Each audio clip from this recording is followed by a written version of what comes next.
Saya Monika Rahmawati dari Prodi Pendidikan Bahasa Arab Universitas Negeri Semarang dalam rangka pembuatan video untuk ujian tengah semester mata kuliah Metodologi Hukum Islam. Dosen pengampu Ustadz Zaim El Mubarok akan membahas mengenai kreasi ijtihad di kalangan kaum milenial. Video yang diposting oleh akun Instagram Wahana Balap itu diunggah pada Rabu 27 Mei 2020. Tidak dijelaskan dari mana video itu berasal. Postingan itu telah ditonton hampir 400.000 viewers dan mendapat beragam komentar dari netizen.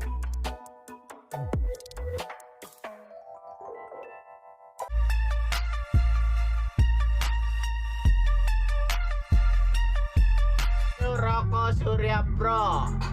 Katanya sini rokoknya idaman para remaja, coy. Katanya sih enak nih, coy. Coba kita bakar lu, coy. Ya, emang enak sini rokoknya.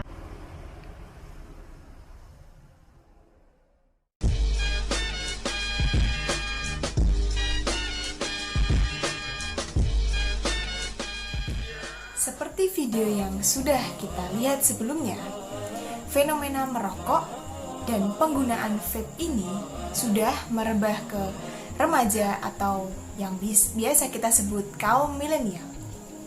Bahkan 11,9% kaum milenial atau remaja merupakan pengguna vape atau pengguna rokok yang bisa dipresentasikan sekitar 1 dari 8 remaja menggunakan vape atau seorang perokok aktif. Merokok dan penggunaan vape ini sudah seperti menjadi tradisi kaum milenial yang ada di Indonesia. Lalu, apakah ini baik? Dan bagaimana sudut pandang atau pandangan dari hukum Islam atau hukum ijtihad yang ada? Mari kita bahas di video kali ini. Apa itu ijtihad? Dalam bahasa Arab, ijtihad berasal dari kata ijtihada yajtahidu ijtihadan, yang artinya mengerahkan segala kemampuan atau bersungguh-sungguh mencurahkan tenaga. Istilah ijtihad ini yaitu mencurahkan sepenuh tenaga dan pikiran secara sungguh-sungguh dalam menetapkan suatu hukum. Dan orang yang berperan dalam penetapan ijtihad ini bernama mujtahid. Lalu, siapa saja yang berhak menjadi mujtahid? Yang pertama, syarat-syaratnya adalah memiliki pengetahuan yang luas dan mendalam. Yang kedua, memiliki pemahaman mendalam tentang bahasa Arab, ilmu tafsir, usul fikih, dan tarikh. Yang ketiga, memahami cara merumuskan hukum atau metode bayani, metode kiasi, dan metode istilahi.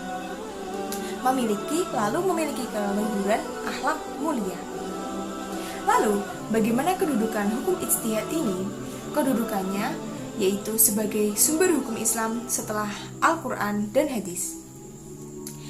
Ijtihad sendiri dilakukan apabila ada persoalan yang tidak ditemukan solusinya dalam Al-Quran dan hadis, dan hukum yang dihasilkan dari ijtihad itu tidak boleh bertentangan dengan Al-Quran dan hadis.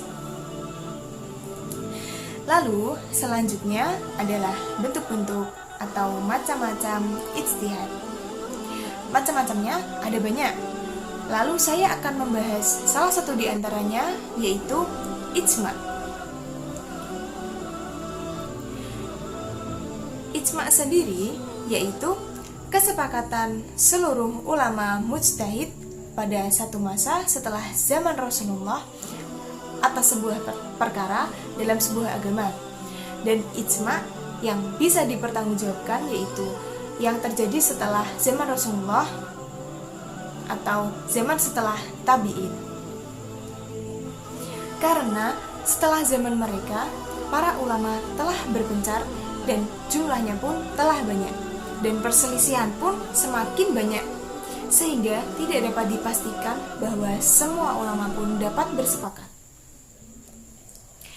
Dan ijma' sendiri mempunyai beberapa syarat. Berdasarkan definisi di atas, dapatlah disebutkan syarat-syarat disebutkan isma itu bisa berlaku dan sah apabila yang pertama, terjadi kesepakatan, yang kedua, kesepakatannya itu seluruh ulama, yang selanjutnya, kesepakatannya terjadi setelah zaman Rasulullah walaupun terjadi hanya sebentar.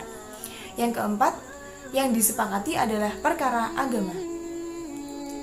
Setelah memahami apa itu ijtihad dan apa itu ijma, mari kita beranjak ke contoh ijma. Contoh ijma di zaman milenial seperti sekarang ini ada sangat banyak. Salah satu contohnya yaitu fenomena rokok dan fenomena vape. Jadi, rokok itu dihukumi makruh. Makruh sendiri artinya jika dilakukan tidak apa-apa dan jika dihindari akan mendapatkan pahala. Kemudian ada kesepakatan baru yaitu rokok dihukumi haram. Mengapa? Karena dilihat dari manfaat dan mudorotnya akan sangat lebih banyak mudorot atau ruginya. Di antaranya yaitu mubadir, kemudian mendatangkan banyak sekali penyakit, lalu mengganggu orang seperti asapnya yang terlalu banyak. Jika di tempat umum pasti mengganggu orang-orang di sekitarnya, lalu menjadi boros. Jadi para ulama pun bersepakat bahwa rokok itu haram, rokok atau vape itu haram. Lalu masih ada ulama yang menghukuminya makruh. Memasukkan rokok disamakan dengan barang-barang yang memabukkan atau membazir, sedangkan rokok itu tidak memabukkan. Maka dari itu masih ada ulama yang menghukumi makruh. Bahkan rokok itu bisa bermanfaat untuk rekreasi maupun relaksasi. Lalu rokok itu dimasukkan sebagai unsur yang bertentangan dengan tujuan hidup. Jadi ulama itu banyak yang bersepakat bahwa menghukumi rokok itu haram. Merokok termasuk kategori perbuatan menggunakan barang najis dan kotor yang sangat ditentang dalam Al-Quran. Maka dari itu ulama bersepakat bahwa rokok itu haram karena alasan tersebut. Lalu alasan yang selanjutnya yaitu merokok termasuk perbuatan bunuh diri yang jelas dilarang dalam Al-Quran, dan juga rokok itu membahayakan diri sendiri dan orang lain. Dan jelas saja perbuatan membahayakan itu sangat dilarang dalam Islam. Selanjutnya, rokok mengandung zat adiktif, dan zat adiktif itu perkara yang sama saja memabukkan. Lalu selanjutnya, merokok membahayakan kesehatan dan jelas saja mubadzir dan pasti dilarang dalam hukum Islam. Lalu merokok itu bertentangan dengan hukum unsur syariah, berkaitan dengan hukum perlindungan jiwa, raga, akal, dan harta. Perbedaan cara pandang antara hukum ini antara beberapa ormas didasari yang pertama dari rezim kesehatan. Banyak sekali faktor-faktor yang sangat merugikan kesehatan. Namun banyak terbantahkan di lapangan karena rokok itu banyak dijadikan untuk rekreasi ataupun relaksasi bagi banyak orang-orang, dan juga bisa juga untuk kesejahteraan rakyat. Lalu melihat lagi dari banyaknya mudorot dari rokok ini, ulama tetap bersepakat bahwa rokok itu dihukumi haram, dan ijma ulama pun menghukuminya haram. Hukum rokok itu ada nggak sih sebenarnya di Al-Quran? Jawabannya tidak ada. Di dalam Al-Quran itu tidak ada hukum rokok. Maka dari itu dilakukanlah kesepakatan antar para ulama dan disepakatilah ijma tentang rokok ini dari para ulama. Mengapa hukum rokok ada yang bilang makruh, ada yang bilang haram? Mana yang benar? Menurut Anda kira-kira gimana? Coba, begini, saya pernah ceritakan itu hari. Ada seorang guru di Saudi, saya ingatkan kembali, berdialog sama seorang syekh. Syekhnya dibilangin sama guru ini, guru sekolah ya, dia berpendidikan, dia bilang, "Syekh, kenapa Anda mengatakan rokok itu haram? Apa sebabnya?" Kata syekhnya, sementara dalam Al-Quran tidak ada dalil menyebutkan rokok secara khusus, nggak ada. Kenapa harus dibilang haram? Kata syekhnya, "Kau makan apel?" Dia bilang, "Iya." "Kau makan jeruk?" "Iya." "Baik, ada nggak disebut dalam Al-Quran apel sama jeruk?" Dia bilang, "Tidak ada." "Baik, itu tidak ada, tapi boleh dimakan." Kenapa? Karena masuk dalam umumnya firman Allah, Allah menghalalkan semua yang baik-baik dan Allah mengharamkan yang khaba'ith, yang buruk, gitu kan.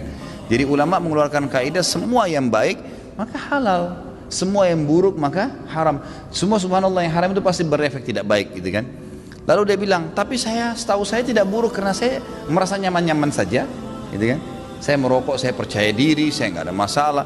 Ya orang mau mengatakan badan saya bau, baju saya bau, mulut saya bau, itu perkataan dia, tapi saya merasa nyaman-nyaman saja, nggak ada masalah," gitu kan. Berarti bisa saya katakan itu thayyibat, berarti baik ini buat saya. Dari mana tolok ukurnya ini baik atau buruk? Kata syekhnya, "Baik, kalau kamu mau lebih dalam lagi, sekarang saya tanya," kata syekh, "kalau kamu pulang ke rumah habis ngajar, kamu temukan istri kamu lagi pegang rokok, anak kamu lagi pegang rokok, kamu biarin atau kamu larang?" Kata gurunya ini, "Saya larang, syekh." "Kenapa kau larang?" Dia bilang, "Karena itu tidak baik." Nah, ini masuk dalam jawaban kamu sendiri. Kalau baik kamu biarin mereka merokok, beliin kalau perlu, sama-sama rokok ngepul di situ, gitu kan. Tapi enggak ternyata, gitu kan. Jadi lebih baik ditinggalkan, gitu. Jadi jangan berdalih kalau salah dan tetap dilakukan, akuin kesalahan. Itu poin penting. Ini enggak, sudah salah membela, ini masalah ini. Enggak boleh, jadi terus menerus. Kadang-kadang subhanallah ada orang juga supaya dia tetap dalam mempertahankan kesalahannya, mencari orang yang lebih buruk, gitu kan. Ada pernah orang bilang sama saya, "Ustadz, saya baik Ustadz, kayak sholat saya masih jaga sholat maghrib, teman saya dan tidak sholat sama sekali." Jadi patokannya yang lebih buruk, supaya yang dia tinggalin 4 waktu sholat itu mending, nggak apa-apa gitu. Bukannya dilihat orang yang sholat lebih banyak, ini nggak boleh sebenarnya, gitu kan. Allahu alam. Jadi kalau kita lihat, kalau dikatakan memang kategori ulama di Indonesia, kalau di Timur Tengah saya nggak pernah temukan ada ulama menghalalkan rokok. Di Indonesia ini karena kiai kita terlalu murah gelarnya, ayahnya kiai, anaknya jadi kiai, bisa ceramah berapa kali atau pulang haji jadi kiai juga. Ini luar biasa ini.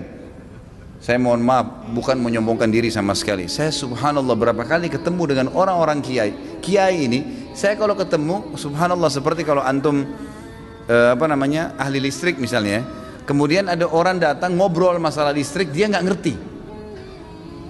Misalnya ini listrik ini harus dipasang begini, jaringannya begini, terus dia bilang enggak harus begini, tapi dia salah jelas. Antum pastikan teorinya benar, salah ini orang. Kita akan bilang kok ngawur ini orang ngomong. Subhanallah, di kalangan dakwah ceramah penceramah pun begitu. Saya heran dari mana gelar-gelar kiai bisa didapatin nih gitu. Baca ayatnya salah, hadisnya dikarang-karang, banyak sekali sudah kesalahan. Cerita dongengnya sudah tidak masuk di akal. Orang yang mati bisa hidup kembali lah, ini dari langit lah, ini macam-macam. Yang tidak masuk di akal, ini dari mana orang ini nih gitu. Ya, dari mana asal muasalnya bisa muncul gitu. Belum lagi yang sunnah Nabi SAW dilanggar, yang kukunya panjang, yang istri nggak pakai jilbab, yang luar biasa. Makanya kata ulama, kalau kau mau melihat seorang alim, kau akan temukan kealiman itu pada diri dan keluarganya. Emang ada ciri di situ, istrinya, anaknya, memang ada ciri kealiman di situ. Ada ilmu, alim kan itu maksud dari ilmu ya. Ada pengetahuan agama pada diri mereka. Kalau enggak gitu. Ada teman saya, subhanallah, bawa undangan pernikahan tamatan Mesir waktu itu di kota Makassar. Perkawinan saya nggak hadir, nggak sempat hadir gitu. Kemudian dia datang setelah itu berkunjung ke rumah saya, gitu kan. Datang ada satu perempuan bersama dia rok pendek. Lalu kemudian ini tamatan Mesir dan LC gitu. Jadi akhirnya saya ngobrol-ngobrol sama dia, ahlan akhi, baik gini-gini. Saya tahunya selama ini orang yang memang teman-teman ini semoga Allah berikan hidayah, malas sekali terjun di dakwah gitu. Jadi mereka pulang, mereka sibuk dengan bisnis, tapi dakwah dilupain. Akhirnya tidak terbentuklah pribadi untuk berdakwah, intinya begitu. Terus saya bilang, mana harim antum? Harim itu istri ya. Oh ini dia dengan malu nunjuk ini di sebelah gitu. Istri antum ini, masya Allah. Semoga Allah kasih hidayah ya. Jadi bisa, kenapa nggak nikah dengan wanita yang berjilbab banyak, kesian ngantri, gitu kan? Ngapain harus ngambil orang yang tidak? Susah, jadi PR lagi ya. Tapi Allahu alam, ya masing-masing orang punya cara ya. Jadi kalau kita temukan teman-teman kita yang bergelar kiai ini yang memakruhkan rokok karena dia masih merokok, gitu kan? Emang begitu. Ya semoga Allah kasih dia. Berdasarkan penjelasan yang sudah dipaparkan mengenai fenomena kaum milenial merokok dan penggunaan vape ini, kesepakatan ulama atau ijma ulama menghukuminya haram. Jadi melihat dari manfaat dan mudaratnya itu lebih banyak mudaratnya, maka ijma atau kesepakatan ulama ini menghukuminya haram. Sekian video yang saya buat kali ini. Jika ada salah kata maupun perbuatan, mohon dimaafkan karena kebenaran hanya berasal dari Allah Subhanahu wa taala. Demikian, wabillahi taufiq wal hidayah. Wassalamualaikum warahmatullahi wabarakatuh.